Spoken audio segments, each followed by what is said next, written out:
الحمد لله نحمده ونستعينه ونستغفره ونؤمن به ونتوكل عليه ونعوذ بالله من شرور أنفسنا ومن سيئات أعمالنا من يهده الله فلا مضل له ومن يضلله فلا هادي له ونشهد أن لا إله إلا الله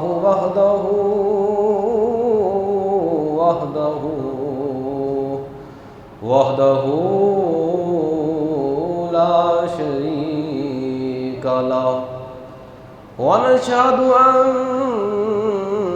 سيدنا وسندنا وحبيبنا وحبيب ربنا وطبيبنا وطبيب قلوبنا ونورنا ونور عيوننا ومأوانا وملجانا وسيدنا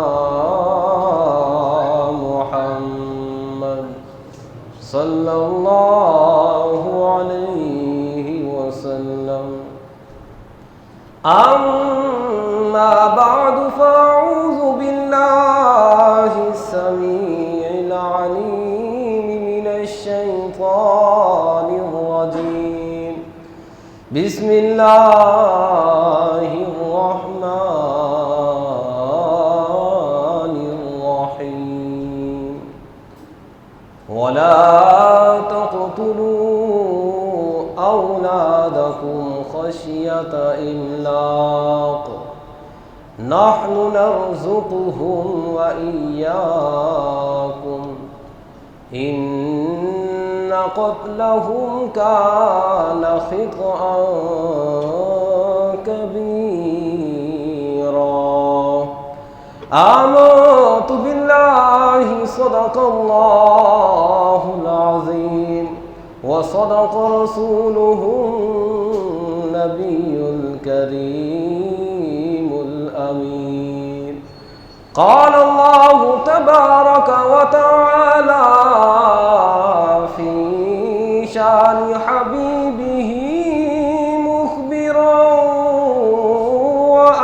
وآمرا إن الله وملائكته يصلون على النبي يا أيها الذين آمنوا صلوا عليه وسلموا تسليما.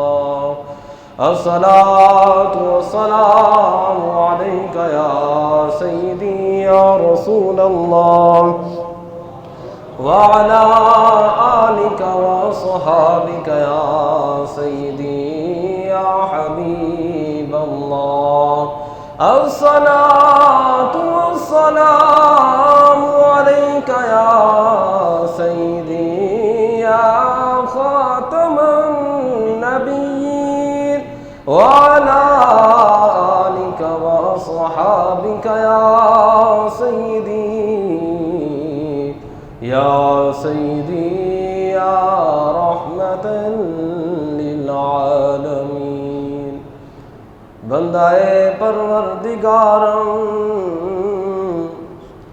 امت احمد نبی دوست دار چہار یارم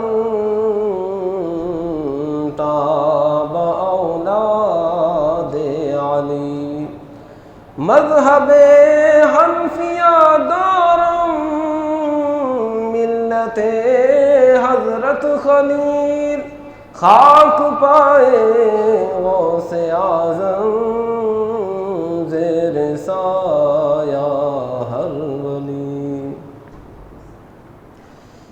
اللہ تبارک و تعالیٰ کی حمد و ثنا حضور سرور کائنات جانب عالم نور مجسم شفیع معظم صلی اللہ علیہ وسلم کی عظیم بارگاہ گہربار میں ہدیہ درود و سلام پیش کرنے کے بعد نہایت ہی معزز سامعین کرام، آپ حضرات کے سامنے اللہ رب العزت کی لا ریب و بے عیب کتاب قرآن مجید برہان رشید سے آیہ مقدسہ تلاوت کرنے کا شرف حاصل کیا۔ بارگاہ خداوندی میں دعا ہے کہ رب ذوالجلال بوسیلہ سرور کائنات صلی اللہ علیہ وسلم مجھے اس آیہ کریمہ کا صحیح مفہوم بیان کرنے کی توفیق عطا فرمائے، اور تمام امت مسلمہ کو قرآنی تعلیمات کی روشنی میں اپنی زندگی کا ہر لمحہ بسر کرنے کی توفیق عطا فرمائے۔ عزیزان گرامی، اللہ رب العزت نے اس آیہ مقدسہ میں ارشاد فرمایا وَلَا تَقْتُلُوا أَوْلَادَكُمْ خَشْيَةَ إِمْلَاقٍ، اپنی اولاد کو مفلسی کے ڈر سے قتل نہ کرو۔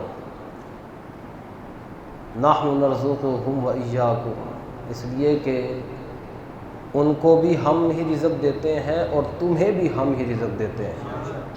إِنَّ قَتْلَهُمْ كَانَ خِطْئًا كَبِيرًا، اولاد کو قتل کرنا یہ تو بہت بڑا گناہ ہے۔ تو اللہ رب العزت نے اس آیہ مقدسہ میں فرمایا کہ اپنی اولادوں کو غربت کے خوف سے قتل نہ کرو۔ دور جاہلیت کے اندر آپ نے سنا کہ دور جاہلیت میں دو طبقات تھے۔ ایک طبقہ تو وہ تھا کہ جو اپنی بیٹیوں کو زندہ درگور کر دیتے تھے، وہ اس لیے کرتے تھے کہ وہ بیٹیوں کو باعث عار، باعث شرمندگی سمجھتے تھے، بیٹیوں کو اس لیے وہ زندہ قبروں میں ڈال دیتے تھے۔ اور ایک طبقہ وہ تھا جو اپنے بیٹوں کو بھی قتل کر دیتے تھے، ان کو بھی مار دیتے تھے۔ کیوں؟ اس لیے کہ کہیں یہ ہماری جائیداد میں شریک نہ ہو جائے، ہمارے کھانے کے اندر شریک نہ ہو جائے۔ تو دور جاہلیت کے اندر یہ دو طبقات موجود تھے۔ افسوس یہ ہے کہ اللہ نے اپنے پیارے محبوب صلی اللہ علیہ وسلم کے صدقے سے کائنات کے ہر مقام پر اسلام کے نور کو پھیلا دیا ہے۔ اب اسلام آ گیا، لیکن اس کے آنے کے باوجود آج بھی کچھ ایسے لوگ ہیں جو پڑھتے ہیں نا کہ جناب دور جاہلیت کے اندر باپ خود اپنی بیٹی کو زندہ درگور کر دیتا تھا، تو وہ ایسے کرتا ہے توبہ توبہ توبہ، وہ کیسا باپ تھا جو خود اپنے ہاتھوں سے بیٹیوں کو زندہ قبر میں ڈال دیتا تھا، حالانکہ وہ خود اپنی اولاد کا قاتل ہوتا ہے۔ فرق صرف اتنا ہے کہ اس وقت بیٹیوں کو قبروں میں ڈالا جاتا تھا، آج بچے دو یا چھو کے نام پر باقی بچوں کو ماں کے پیٹ میں ہی قتل کر دیا جاتا ہے وہیں پر کہ جناب جی نہیں، اب ہم اگر بچے زیادہ ہو گئے تو پھر ہم ان کا خیال نہیں رکھ پائیں گے۔ امریکہ کی طرف سے یہ ایک سبق پڑھایا گیا انگریزوں کی طرف سے کہ اگر آپ بچوں کی تربیت نہیں کر سکتے، اتنے بچے پیدا کریں جتنوں کہ آپ مستقبل کو سنوار سکتے ہیں۔ تو مسلمان بھی اس سبق پر عمل پیرا ہوئے۔ تو یاد رکھیے کہ اللہ تبارک و تعالی نے واضح طور پر فرما دیا کہ اولادوں کو اس لیے نہ مارو کہ جناب تمہیں غربت کا خوف ہو، تمہیں مفلسی کا خوف ہو، تمہیں یہ ڈر ہو کہ تم اپنے بچوں کو پال نہیں سکو گے۔ فرمایا تم غلط ہو، جیسے میں تمہارا رازق ہوں ویسے تمہاری اولاد کا میں ہی رازق ہوں، جیسے میں تمہیں پال رہا ہوں تمہاری اولاد کو بھی میں نے ہی پالنا ہے۔ تو لہٰذا اللہ تبارک و تعالی رازق حقیقی ہے، وہ بہتر جانتا ہے کہ کس کو کتنا اور کیسے رزق عطا فرمانا ہے۔ اب دیکھیے کہ انسان اگر غور کرے، جس وقت بچہ ماں کے پیٹ میں ہوتا ہے تو اللہ تبارک و تعالیٰ ماں کے پیٹ میں بھی اس کو رزق عطا فرماتا ہے۔ اور رب ایسا کریم ہے کہ بندے کے لیے جیسا اور جتنا رزق بہتر ہے رب اتنا ہی عطا فرماتا ہے۔ ماں کے پیٹ کے اندر اللہ تبارک و تعالیٰ بچے کو ماں کا خون بطور غذا دیتا ہے، لیکن اللہ تبارک و تعالیٰ دیتا کس انداز سے ہے؟ منہ کے ذریعے نہیں، ناف کے ذریعے سے دیتا ہے، اس لیے کہ جناب یہ وہ منہ ہے جس سے اس نے میرے اور میرے محبوب کا ذکر کرنا ہے۔ خون تو پلید ہے، تو لہذا اللہ تبارک و تعالیٰ ماں کے پیٹ میں خون کی صورت میں بچے کو غذا دیتا ہے اور ناف کے ذریعے سے دیتا ہے، اور جب بچہ دنیا میں آنے لگتا ہے رب بچے کے دنیا میں آنے سے پہلے ہی ماں کے جسم میں دودھ کو پیدا فرما دیتا ہے، یعنی ابھی بچہ دنیا میں آتا نہیں، رب پہلے ہی اس کے رزق کا بندوبست کر دیتا ہے۔ تو بندہ کس چیز کا خوف کرتا ہے؟ جو رب ماں کے پیٹ میں دیتا ہے وہ انشاءاللہ ساری زندگی بھی عطا فرما سکتا ہے، وہ رب قادر ہے، تو لہذا اس کے آگے کیا دے رہا ہے؟ کن فیکون، اس نے کن فرمانا ہوتا ہے وہ تو ہو جاتا ہے۔ تو فرمایا کہ نحن نرزقکم وایاکم، مفلسی کے ڈر سے نہ مارو کہ ہم کیسے کھلائیں گے، جیسے ہم تمہیں کھلاتے ہیں ویسے تمہاری اولاد کو کھلائیں گے۔ اور پھر حضرت یوسف علیہ السلام کے زمانے کے اندر جب قحط پڑا نا، حالانکہ آپ بادشاہ تھے، آپ کے پاس خزانوں کی چابیاں تھیں، اور غلام آپ سے کہتے تھے حضور آپ تو کھا لیا کریں، آپ کیوں نہیں کھاتے؟ تو حضرت یوسف علیہ السلام فرماتے تھے کہ اگر میں رج گیا تو میں بھوکوں کو بھول جاؤں گا، کہ اگر میں نے اپنا پیٹ بھر لیا تو مجھے کیسے پتہ چلے گا کہ بھوک کی تکلیف کیا ہوتی ہے، اذیت کیا ہوتی ہے۔ آپ نہیں کھاتے تھے۔ قحط جب شدید ہوا تو اللہ تبارک و تعالیٰ نے حضرت یوسف علیہ السلام سے فرمایا اے میرے یوسف زمین کی طرف دیکھیے۔ تو حضرت یوسف علیہ السلام نے زمین کی طرف دیکھا تو زمین ایسے پھٹ گئی۔ جب زمین پھٹی تو حضرت یوسف علیہ السلام نے دیکھا کہ زمین کی تہ میں ایک چٹان ہے، اور چٹان کے اوپر ایک کیڑا ہے، اور خدا کی قدرت یہ ہے کہ اس کیڑے کے ساتھ ہی رب نے اس کا رزق رکھا ہوا ہے۔ تو اللہ تبارک و تعالیٰ نے فرمایا اے یوسف ہم تو زمین کی تہ میں کیڑے کو نہیں بھولتے، ہم تمہیں بھولیں گے؟ ہم کیڑے کو نہیں بھولتے، ہم تمہیں بھولیں گے؟ تو لہذا اللہ تبارک و تعالیٰ جو کیڑوں کو عطا فرماتا ہے، جو کیڑوں کو نہیں بھولتا وہ اپنے بندوں کو بھی نہیں بھولے گا، لیکن شرط یہ ہے کہ انسان اس چیز پر کاربند رہے، پختہ یقین رکھے کہ رب ہی میرا رازق ہے۔ وہ بھی بھلا مومن ہے کہ جس کو رب کے رزاق ہونے پہ شک ہو۔ حضرت سیدنا معروف کرخی رحمۃ اللہ تعالیٰ نے آپ ایک جگہ نماز پڑھ رہے تھے، تو جب نماز جماعت کے ساتھ نماز پڑھی تو امام صاحب ملاقات کے لیے آئے، امام صاحب سے ملاقات کی، تو جیسے حال احوال پوچھتے ہیں تو امام صاحب کہنے لگے کہ حضور آپ کھاتے کیسے ہیں؟ مطلب کہ آپ تو چلتے پھرتے رہتے ہیں، خدا کا ذکر کرتے ہیں، کماتے نہیں ہیں، تو پھر آپ کھاتے کیسے ہیں؟ تو حضرت سیدنا معروف کرخی رحمۃ اللہ تعالیٰ نے آپ نے فرمایا ابھی بتاتا ہوں، میں ذرا جو آپ کے پیچھے نماز پڑھی ہے نا میں اس کو لوٹا لوں، آپ کے پیچھے جو نماز پڑھی ہے میں اس کو لوٹا لوں پھر بتاتا ہوں۔ اس نے کہا حضور کیا ہوا، کوئی غلطی ہو گئی ہے نماز کے اندر؟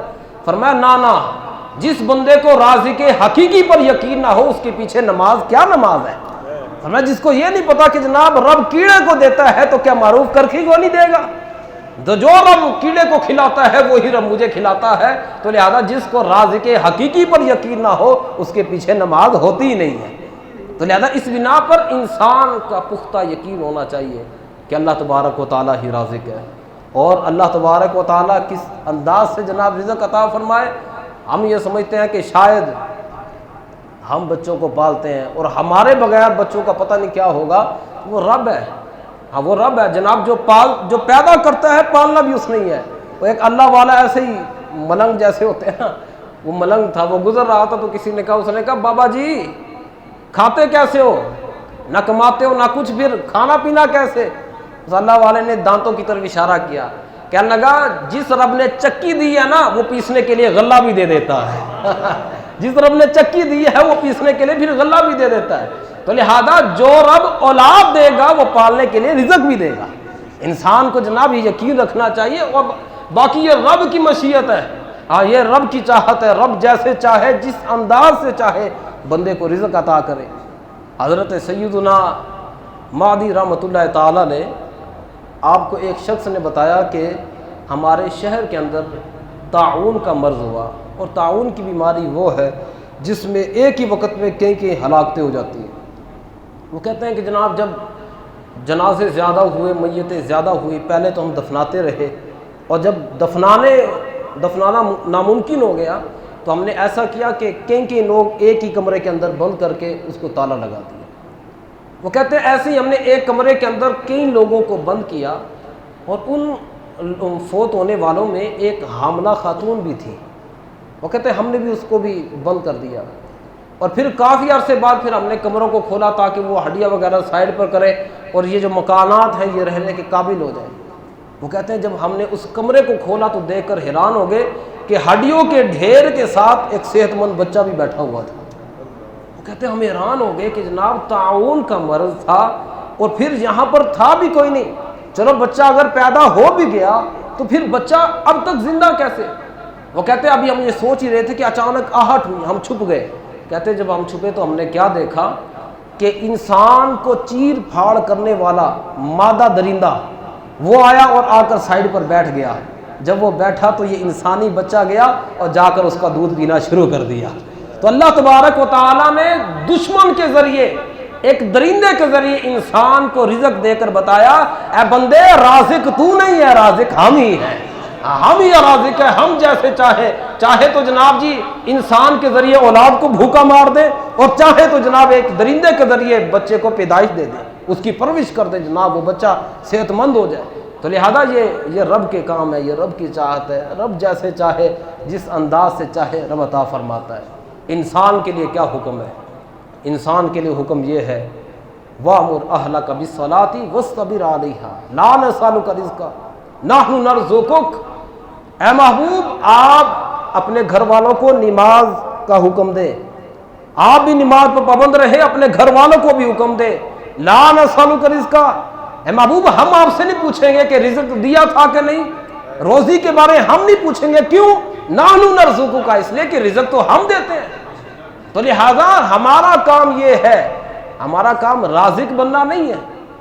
یہ ذہن میں رکھے کہ ہم یہ سمجھتے ہیں کہ جناب جی ہم جناب جی یہ کر لیں گے تو جناب اتنا پیسہ ہم حاصل کر لیں گے، اپنے بچوں کو ایسے کھلا دیں گے پلا دیں گے، یہ ہم رازق نہیں ہیں، رازق خدا ہے۔ رب نے جو ہمارے کام ذمہ لگایا ہمیں وہ کام کرنا چاہیے۔ ہاں رب نے جو کام ذمہ لگایا ہے، رازق بننے کی بندے کو کوشش نہیں کرنی چاہیے۔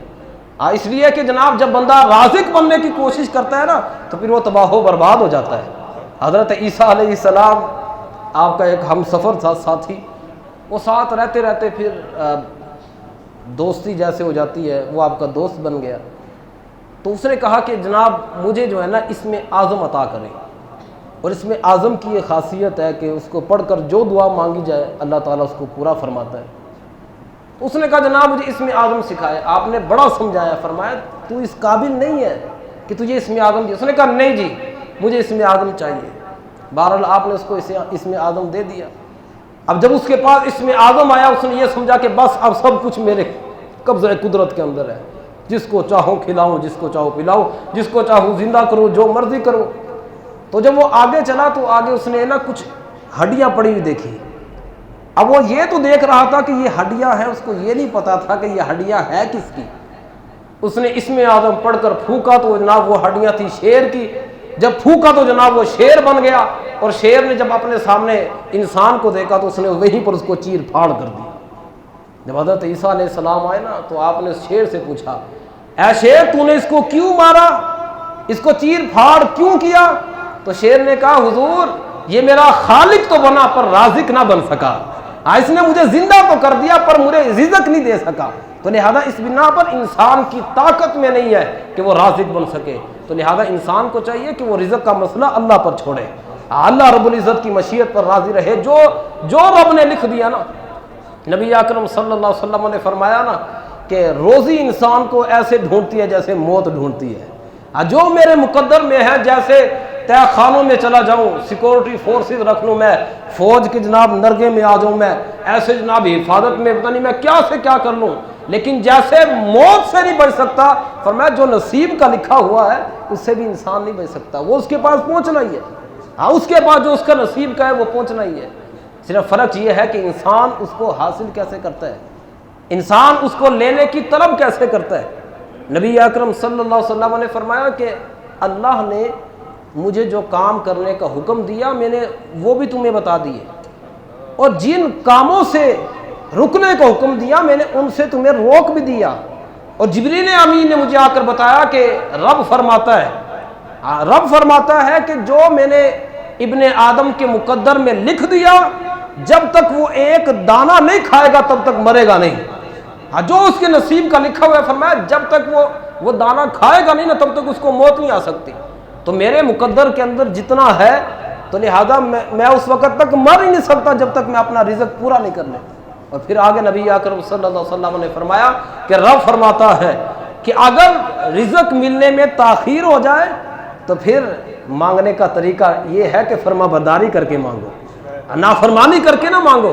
جناب جی نہیں مل رہا تو ڈاکہ ڈال لو، جناب جی نہیں مل رہا تو جناب جی قتل کر دو، جناب جی نہیں مل رہا تو جا کر جوئے کھیلو، نہیں مل رہا تو سود پر کام شروع کر دو۔ فرمایا نہ، اگر مانگنا ہے تاخیر ہو جائے تو پھر فرما برداری کر کے مانگو، نافرمانی کر کے نہیں۔ اس لیے کہ نافرمانی کر کے تو پھر جناب جی جرات کی جاتی ہے، اور فرما برداری کر کے جھکا جاتا ہے، اور اللہ عطا اسے فرماتا ہے جو جھکتا ہے۔ جو جھکتا ہے اللہ اس کو عطا فرماتا ہے۔ تو لہذا اس بنا پر جب اگر ملنے کے اندر تاخیر ہو جائے، وہ نبی اکرم صلی اللہ علیہ وسلم نے فرمایا نا وَلَا يَحْمِلَنَّكُمْ، فرمایا کہ نہ تمہیں ابھارے، رزق کا دیر سے ملنا تمہیں نہ ابھارے کس چیز پر، ان تطلبوہ بمعاصی اللہ، یہ کہ تم اس کو اللہ کی نافرمانی کے ذریعے طلب کرو۔ فرمایا اگر رزق ملنے کے اندر دیر ہو جائے تو یہ نہ ہو کہ تم گناہ کرنا شروع کر دو۔ فرمایا نہ، گناہ کرنا شروع نہ کرو، اللہ کی نافرمانی کر کے نہ مانگو، فرما برداری کر کے مانگو۔ اور پھر جناب اللہ تبارک و تعالیٰ کو ہماری کون سی ادا پسند ہے؟ اللہ تبارک و تعالیٰ کس ادا کو پسند فرماتا ہے؟ حضرت موسیٰ علیہ السلام کو جب رب نے فرمایا نا اے موسیٰ ہم نے آپ کو چن لیا ہے اور ہم نے آپ کو اپنے مقرب بندوں میں سے کر دیا، تو حضرت موسیٰ علیہ السلام نے عرض کی یا باری تعالیٰ وہ کون سی عادت ہے، وہ کون سی خصلت ہے کہ جس کی وجہ سے تو اپنے بندوں کو پسند فرماتا ہے، اپنے بندوں کو اپنے قرب عطا فرماتا ہے؟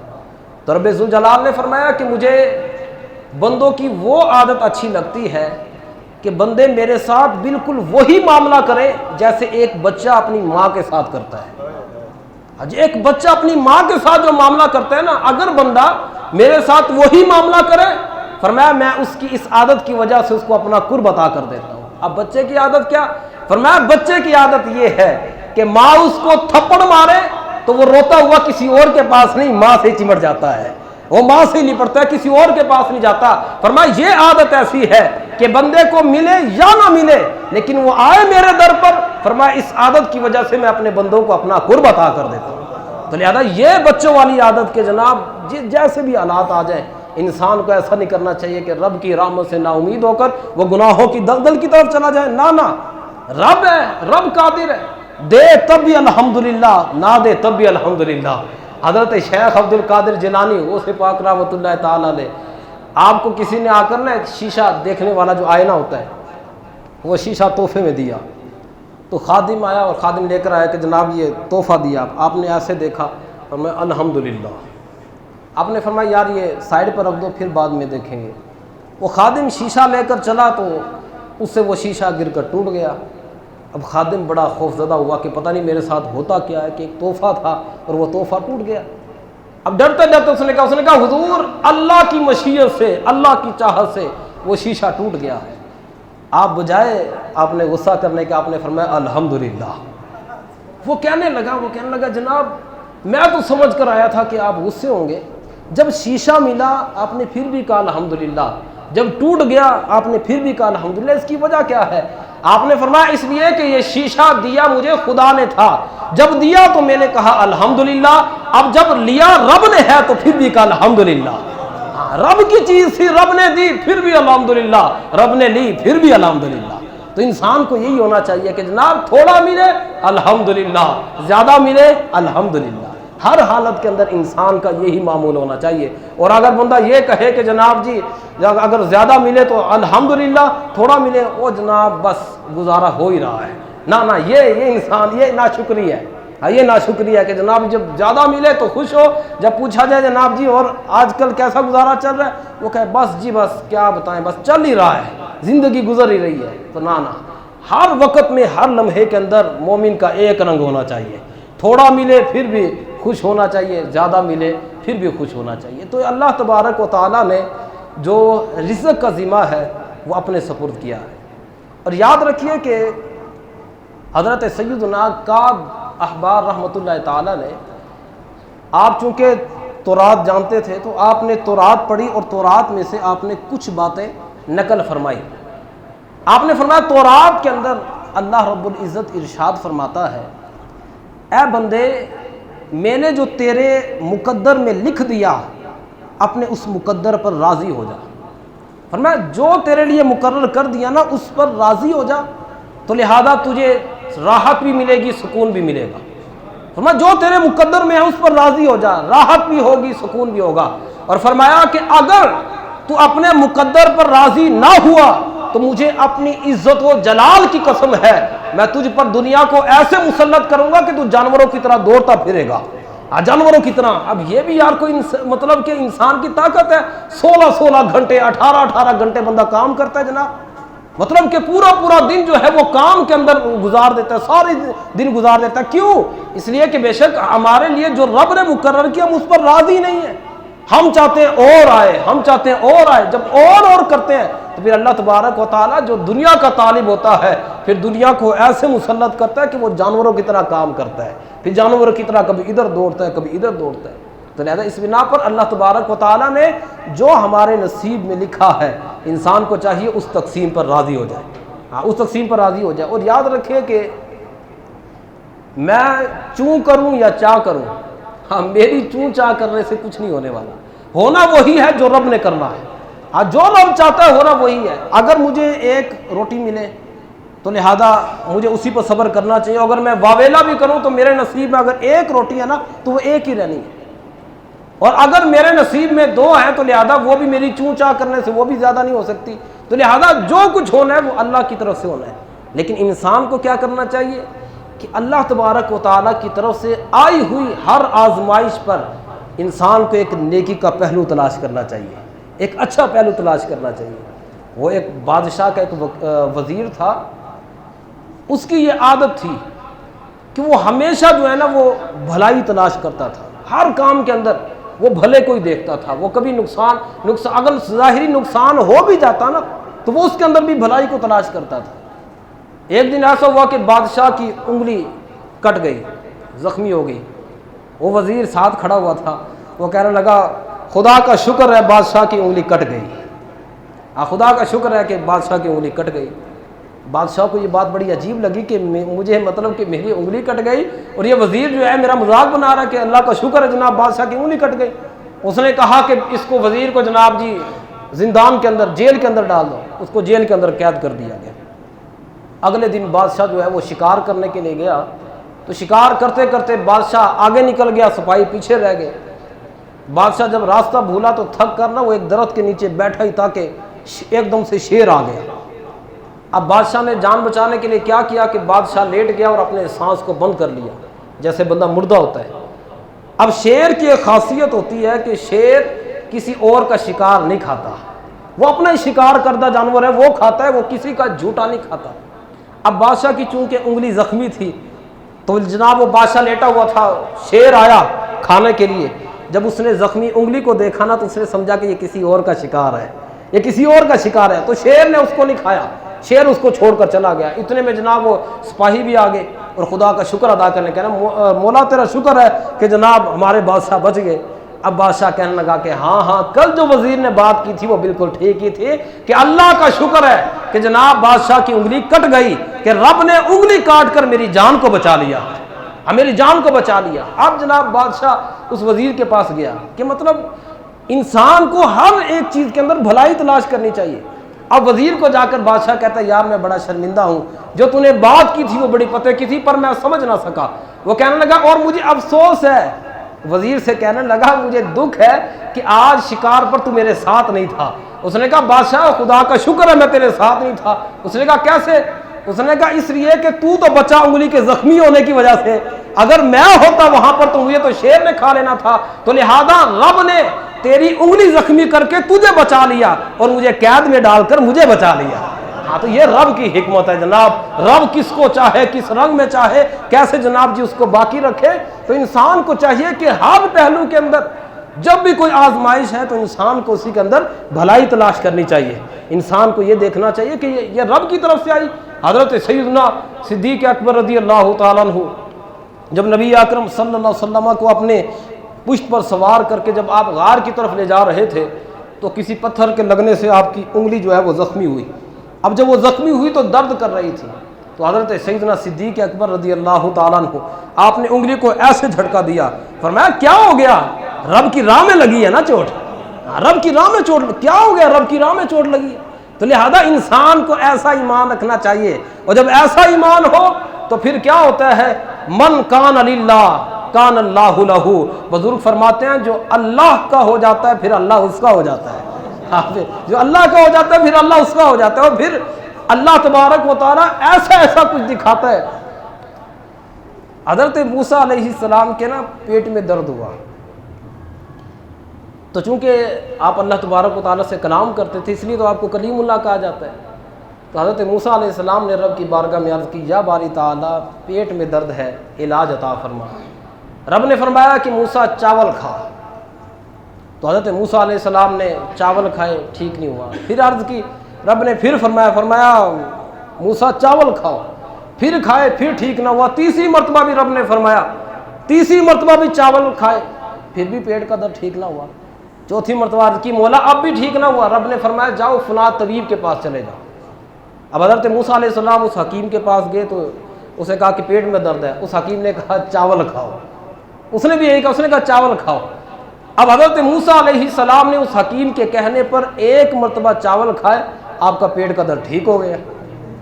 اب رب کی بارگاہ میں عرض کی کہ مولا سمجھ نہیں آئی، تو نے 3 مرتبہ مجھے فرمایا کہ چاول کھا، تینوں مرتبہ تیری مرضی کے مطابق میں نے چاول کھائے پر پیٹ کا درد ٹھیک نہ ہوا۔ حکیم نے بھی مجھے چاول بتائے، اس کے کہنے سے میں نے ایک مرتبہ چاول کھائے تو میرے پیٹ کا درد ٹھیک ہو گیا۔ تو مولا یہ راز کیا ہے؟ رب نے فرمایا موسیٰ صحت کا خزانہ ہمارے دست قدرت میں ہے، ہاں صحت ہمارے ہاتھ میں، ہم جیسے چاہیں صحت عطا کریں۔ باقی بات یہ ہے کہ اگر میں اپنے کہنے پر تجھے صحت دے دیتا تو پھر حکیم کی روزی کیسے چلنی تھی؟ حکیم کو کیسے روٹی ملنی تھی؟ اگر تو میرے کہنے پر ہی تو کھا کر ٹھیک ہو جاتا پھر تو نے حکیم کے پاس جانا تھا، اور جب تو نے حکیم کے پاس نہیں جانا تھا پھر اس کی روٹی کیسے آنی تھی، اس کا رزق کیسے آنا تھا؟ تو رب ایسے رزقوں کو پیدا فرماتا ہے۔ وہ ایک نا تالا بنانے والا جو ہوتا ہے نا، وہ چوروں سے تنگ آ گیا، ایک دن وہ اللہ کے پاک بندے کے پاس بزرگ کے پاس گیا اور جا کر کہنے لگا جناب جی سب کو رب نے پیدا کیا ہے، اللہ نے چوروں کو کیوں پیدا کیا؟ انہوں تو ناک میں دم کر دیا، یہ چوروں کو کیوں پیدا کیا؟ وہ بابا جی کہنے لگے، فرمایا اللہ نے چوروں کو اس لیے پیدا کیا تاکہ تیرا پیٹ پالے۔ اس نے کہا وہ کیسے؟ فرمایا اگر چور نہ ہوتے تو تجھ سے تالا لینا کون آتا؟ اگر چور نہ ہوتے تو تجھ سے کون تالا لینے کے لیے آتا؟ تو لہذا اللہ نے چوروں کو پیدا کر کے لوگوں کو فکر ڈال دی کہ وہ اپنی دکانوں کو اپنے گھروں کو تالے لگاتے ہیں، تو جب تالے لگاتے ہیں تو وہ تجھ سے تالے خریدتے ہیں، جب تجھ سے تالے خریدتے ہیں تو رب اس کے سبب سے تجھے رزق عطا فرماتا ہے۔ تو اللہ تبارک و تعالیٰ جناب کی کس طرح رزق عطا فرمائے، یہ رب کی مشیت ہے، یہ رب کی حکمت ہے۔ اللہ تبارک و تعالیٰ ایسے ہی دنیا کے اندر ایسے پھیر کر کسی نہ کسی سبب سے انسان کو جو ہے وہ رزق عطا فرماتا ہے، اور جس وقت انسان اللہ تبارک و تعالیٰ کی رضا پر راضی رہے تو پھر اللہ تبارک و تعالیٰ کیسے رزق عطا فرماتا ہے اور کیسے انسان کی حفاظت فرماتا ہے کہ حضرت سیدنا موسیٰ علیہ السلام آپ بکریوں کو چراتے نا کافی دور نکل گئے، آپ جنگل میں پہنچے تو اتفاقاً وہ جو جگہ تھی نا وہ بھیڑیوں والی تھی، اور بھیڑیے جو ہوتے ہیں وہ چونکہ بکریوں کے دشمن ہوتے ہیں، بکریوں کو چیر پھاڑ کر دیتے ہیں۔ اب تھکاوٹ بہت زیادہ تھی، حضرت موسیٰ علیہ السلام درخت کے نیچے بیٹھے تو آپ کو اونگ آنے لگی۔ اب حضرت موسیٰ علیہ السلام کو ایک فکر یہ تھی کہ اگر نہ سویا تو طبیعت خراب، اور ایک فکر یہ تھی کہ اگر سو گیا تو بکریوں کا جناب جی بھیڑیے جو ہے بکریاں کھا جائیں گے۔ آخرکار آپ نے یہ فیصلہ کیا کہ مولا تیرے سپرد، مولا میں تیرے سپرد کر کے جناب جی چھوڑ رہا ہوں، تو جانتا ہے، تیرے علم کے مطابق جو ہوگا مجھے منظور ہے۔ اب حضرت موسیٰ علیہ السلام سو گئے، جب نیند سے بیدار ہوئے تو کیا دیکھتے ہیں کہ بکریوں کی حفاظت کرنے کے لیے بھیڑیا آیا ہوا ہے، بھیڑیا جو ہے وہ بکریوں کی حفاظت کر رہا ہے۔ رب کی بارگاہ میں عرض کی کہ مولا بھیڑیا تو دشمن ہے، بلا دشمن کب سے محافظ ہوا؟ بلا دشمن بھی محافظ ہوتا ہے۔ رب نے فرمایا ہاں موسیٰ تو میری رضا پر رہ، میں تیری مرضیاں پوری کروں گا۔ ہاں تو میری مرضی پوری کر، میں تیری مرضیاں پوری کروں گا۔ تو لہذا انسان جس وقت اللہ تبارک و تعالیٰ نے جو ہمیں کام دیا نا، اس کام پر کاربند رہے، پھر اللہ تبارک و تعالیٰ حفاظت سے ایسے فرماتا ہے اور رزق بھی بے تحاشا عطا فرماتا ہے۔ بس انسان کے لیے یہ ہے کہ وہ کسی موقع پر اللہ کی رحمت سے نا امید نہ ہو۔ نبی اکرم صلی اللہ علیہ وسلم نے اپنے صحابہ کو ایک سمندر کے کنارے بھیجا، ایک لشکر 300 صحابہ تھے۔ حضرت ابو عبیدہ بن جراح رضی اللہ تعالیٰ عنہ کے سپہ سالار تھے۔ اب جب یہ 300 کا لشکر چلا نا تو راستے میں ہی تھے، کچھ دور چلے کہ جناب جی جو کھانے پینے کا سامان تھا نا، جو سبزیاں وغیرہ تھی وہ ختم ہو گئی۔ اب پھر جناب حضرت ابو عبیدہ بن جراح نے آپ نے فرمایا کہ جس کے پاس جو کچھ ہے جمع کرو۔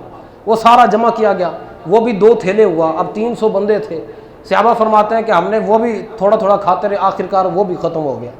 پھر حضرت ابو عبیدہ بن جراح آپ نے کیا کیا کہ ایک ایک صحابی کو روزانہ 1 دن کے لیے 1 کھجور ملتی تھی۔ ابھی سفر جاری تھا۔ صحابہ کہتے ہیں کہ راستے کے اندر وہ کھجور بھی ختم ہو گئی اور ابھی ہم منزل میں پہنچے نہیں تھے، منزل سے پہلے جناب سارا کچھ ختم ہو گیا۔ لیکن صحابہ پھر بھی رب کی راہ میں چلتے رہے، واپسی کا نہیں سوچا، کوئی شکوہ نہیں کیا، شکایت نہ کی۔ حضرت ابو عبیدہ بن جراح کیا فرماتے ہیں؟ آپ فرماتے ہیں جہاں پر رسول پاک صلی اللہ علیہ وسلم نے ہمیں بھیجا تھا نا، ابھی ہم وہاں پر پہنچے ہی تھے کہ ہمارے آنے سے پہلے وہاں پر اتنی بڑی مچھلی پڑی تھی کہ 300 صحابہ نے اس کو 18 دن تک کھایا۔